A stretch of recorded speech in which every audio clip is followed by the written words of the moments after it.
The Intel Corporation has announced they'll eliminate over 200 positions at its Rio Rancho facility by the end of September. State officials announced on Tuesday that the measles outbreak has reached Santa Fe County, making it the 7th county in New Mexico to record a confirmed case among its residents. As top New Mexico lawmakers digest the implications of the federal budget bill signed this month by President Trump, they're urging rural hospitals and public schools to not make rash decisions. A state district judge has ruled that Bernalillo County Treasurer Tim Eckenberg violated an in-house rule when he hired former county clerk Linda Stover just one day after she left office. And New Mexico has landed at number 44 on CNBC's latest top states for business rankings, highlighting the state's long ongoing struggle to climb the competitive business ladder. From the Albuquerque Journal, this is the leading news. I'm Gino Gutierrez. It's Wednesday, July 23rd, and I'll have more on those stories in a few moments, plus a look at Albuquerque's weather forecast on the other side of this break. This episode is brought to you by the Kirtland Partnership Committee. For 30 years, we've been dedicated to supporting, growing, and preserving the Kirtland National Security Complex. We work tirelessly to enhance military readiness, foster community partnerships, improve quality of life, and promote economic development right here in New Mexico. Join us in our mission to ensure that Kirtland remains a cornerstone of national security and a key provider of quality jobs and investment for all of Greater Albuquerque. Together, we can make a powerful impact. Kirtland Partnership Committee, proudly shaping the future of our national security for 30 years. The Intel Corporation has announced they will eliminate over 200 positions at its Rio Rancho facility by the end of September. With more on this development, I'm now joined by Journal business reporter Hannah Garcia, who's been following this story. Hannah, thank you so much for joining me. Thanks so much for having me. So Hannah, we've known that Intel has been working on these layoffs for quite a while since they announced them earlier this month, but this is the first time we've gotten official word that it will actually affect employees here in New Mexico. What's the latest you can share with us? So yeah, we've been keeping a pretty close eye on, Intel and what they're doing at the Rio Rancho plant and all different things regarding that. So we found that they did finally put in a warned notice about the layoffs. That's going to be 227 layoffs from July. We found that they started doing it. They started layoffs on July 15th, and they will progress through September. And Hannah, as far as the employees and the positions that are being affected, do we know anything on that front? It looks like it's a pretty good mix of both kind of admin, kind of office workers, and a little bit of like engineers and things like that. And as far as why these layoffs are taking place, Hannah, do we know why Intel's deciding to cut their workforce now? So what we've seen from Intel and other news outlets and stuff like that, we're seeing that Intel, as far as, the competitive industry that they're in, they're finding that a lot of companies that are within their same industry are making much more significant strides than they are right now. So from what we kind of understand, it's that the CEO who just recently was appointed to that position is really trying to kind of make these big swings, kind of make these cuts to better streamline Intel's process and more so focus in on,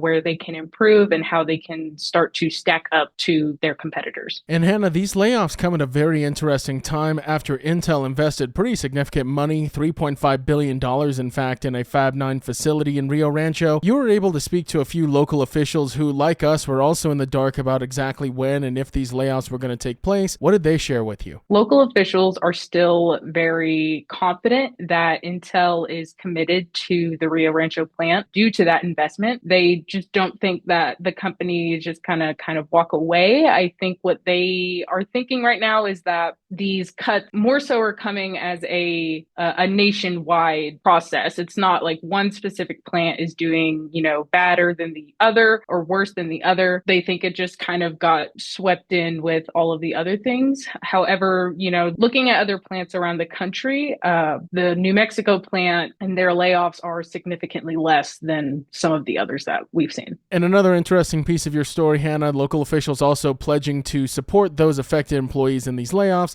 citing their skills as in demand. Hannah, thank you so much for stopping by and sharing the latest on this story with us. Yeah, of course. Thanks so much.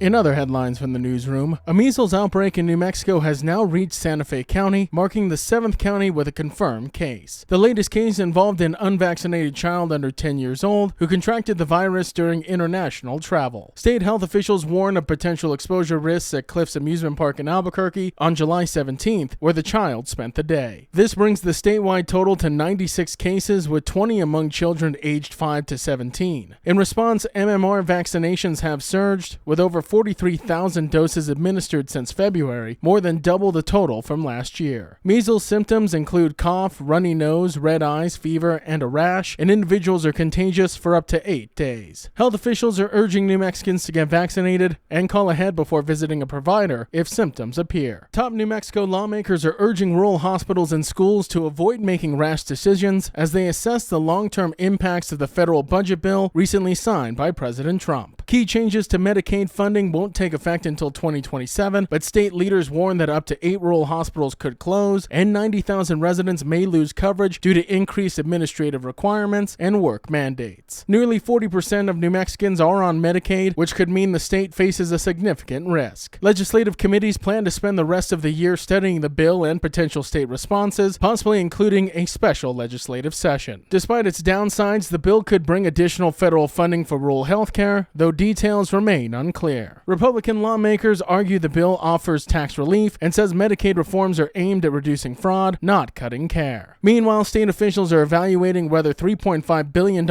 in reserves could be used to offset potential losses and maintain essential services. A state judge has ruled that Bernalillo County Treasurer Tim Eichenberg violated county rules by hiring former County Clerk Linda Stover as his deputy just 1 day after she left office. This was a breach of the mandatory 1-year quote cooling off period for former elected officials. Despite the ruling, Eichenberg plans to appeal, arguing the commission cannot dictate his hiring decisions. Stover, who served 8 years as county clerk, was offered a salary of $128,265, which was a 30% raise from her previous role. The hiring sparked ethics complaints from county commissioners, and a review board previously found Stover violated the county code of conduct. Judge Joshua Allison rejected Eichenberg's legal arguments, calling them, quote, without merit. With an appeal likely, Stover's future remains unclear, and critics say continued legal action wastes taxpayer money on a dispute that has already been decided multiple times in favor of the commission. And New Mexico has ranked 44 out of 50th in CNBC's 2024 Top States for Business list, continuing a long-running struggle to improve its national business climate standing. The state earned 1,137 out of 2,500 points, with weak marks in areas like infrastructure, education, and permitting, despite efforts to attract investment in quantum technology and renewable energy. State and local leaders voiced frustration. Terry Cole, president of the Greater Albuquerque Chamber of Commerce, called for improvements in downtown development, education, and public safety, while Ernie Cidabaca of the Hispano Chamber emphasized better support for small businesses. State Economic Development Secretary Rob Black defended the state's trajectory, pointing to a $1.8 billion investment in strategy and major partnerships like the XGS Meta Global Thermal deal. While New Mexico's ranking has fluctuated since 2007, leaders say bipartisan collaboration and focused planning could finally help the state reach its economic potential. The leading news is powered by the journalism of the Albuquerque Journal. If you enjoy hearing all of the stories we share with you here daily, please consider becoming a digital subscriber to the Journal by utilizing the discount code in our show notes. Every subscription helps support local journalism and allows us to provide you with the news that matters to you. Now taking a look at Albuquerque's weather forecast. Isolated showers and thunderstorms are expected today after 3 p.m., mostly sunny with a high near 90. As for this evening, isolated showers and thunderstorms are expected before midnight, mostly cloudy with a low around 68. To keep up with all the latest news from the Albuquerque Journal, you can visit our website at abqjournal.com.